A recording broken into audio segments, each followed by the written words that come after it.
Okay, this is my predictions for UFC 118, Edgar versus Penn 2.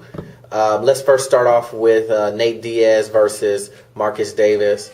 Both of these guys, this is an interesting matchup. Both of these guys basically have great submissions, with Davis having the better hands. I think this is going to go the distance, and Davis is going to win by decision, unanimous decision. Next, let's go on to Florian versus Maynard. This is a real interesting match too, with Maynard being undefeated, with about 80% of his matches going into decision. Florian is a finisher. I really see Florian really taking it to the bully on this one and really just finishing him off with the submission in the second round. And because Florian knows this is his chance to get back into that. He's going to fight the champion. Whoever wins this match is going to go against whoever wins the match between BJ Penn and Edgar. So Florian knows this is his key chance, and if Edgar wins, Florian knows that he has an excellent chance of becoming champion. But you don't want. So you don't ever want to count Florian out, because I believe that he is probably the second best lightweight contender in that division. Okay, so then we're going to go on to Demian Maia versus Miranda. This one is quite interesting because you have Maia, who has won against Anderson Silva, Chael Sonnen, Nate Marquette, Nate Corey. It goes on and on and on and on and on. But then you have Miranda, who's went against Gerald Harris and all these low contenders. The point is Demian Maia is a top tier fighter, and Mario Miranda is not. So you can guess who's going to win this fight. Demian Maia is going to come out here and do a submission in the first round. It's just simple as that. This guy, you never want to count guys out and look past guys, but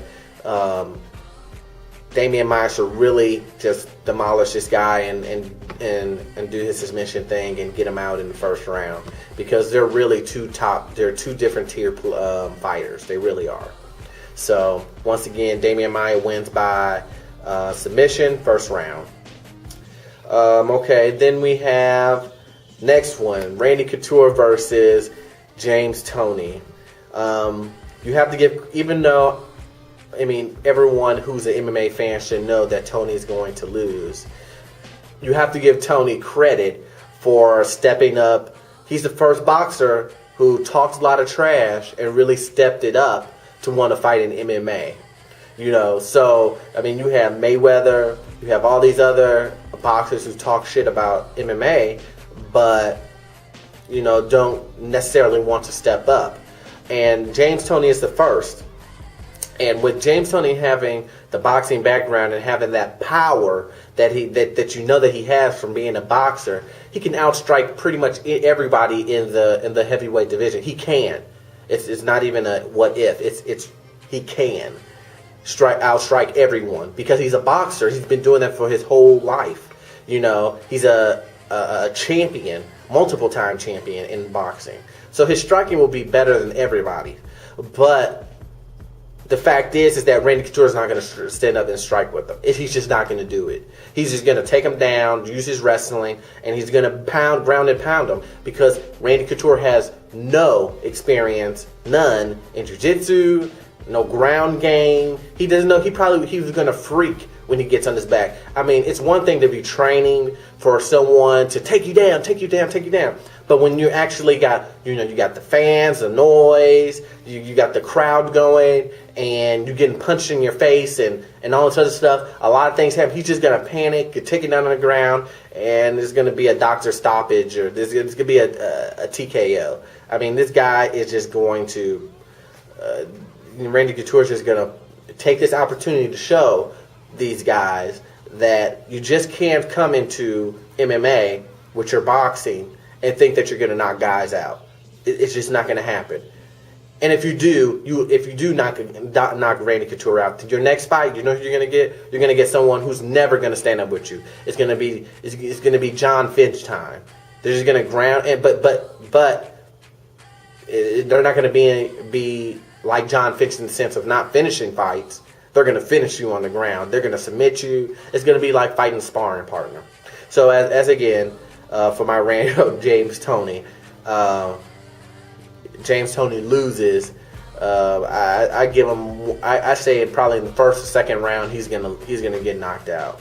The referee's gonna step in and say no more for this guy. Okay, so now we have the big main event, which is BJ Penn versus Frankie Edgar. You know, the first time they fought, with Edgar really eking out that win. And I'm a BJ Penn fan, and I'm not trying to be, and I am biased, but I went back and I looked at the CompuStrikes strikes and all that other stuff. I mean, BJ Penn won that fight. You know, he really did win that fight in my eyes. And I had a whole bunch of friends who don't like BJ Penn, we were all watching that fight together, and they even thought BJ Penn won that fight. You know. But, you know, what they say is, you know, you can't take it to the judges because, you know, judges, they'll screw things up all the time. You know, look at that Shogun and Lyoto fight the first time around. I mean, a blind man could have saw that Shogun won that fight, but, you know, it is what it is. So you have the second time around where it was so close that, you know, with BJ having his reign over the lightweight division, he gets his rematch. And here it is, his rematch. What I think is going to happen is BJ Penn has pretty much knows Frankie Edgar's game plan. You know, he's going to do that movement, non-stop movement. You know, I think that BJ's going to go ahead and, you know, use his jiu-jitsu this time. He's going to use his boxing. He's not going to try to follow Frankie Edgar so much this time because BJ would get tired because he can't keep up with that pace. So he's going to try to more of, you know, sit down in his punches and, you know, and not try to keep up with that pace that Frankie Edgar is trying to make BJ do. And I think he's going to use his takedowns more, his jiu-jitsu, because he's a beast in his jiu-jitsu. Everyone knows it. But, you know, you should just take down Frankie Edgar and use your jiu-jitsu. That would be the prime example of him using his jiu-jitsu on this guy. So I honestly think that BJ Penn is going to actually win this fight. He's going to. I don't know if he's going to finish Edgar. I think he's going to win by a decision, by taking him to the ground, kind of outworking him on the ground, keeping him on the ground, using his jiu-jitsu, using technique to beat Frankie Edgar. Sorry guys, I've been trying to stay up on these videos. I have one more video to make, which is the Strikeforce Houston predictions. I know it's happening tomorrow, but I still want to get in my predictions. Again, please rate, comment, and subscribe if you love or like my video.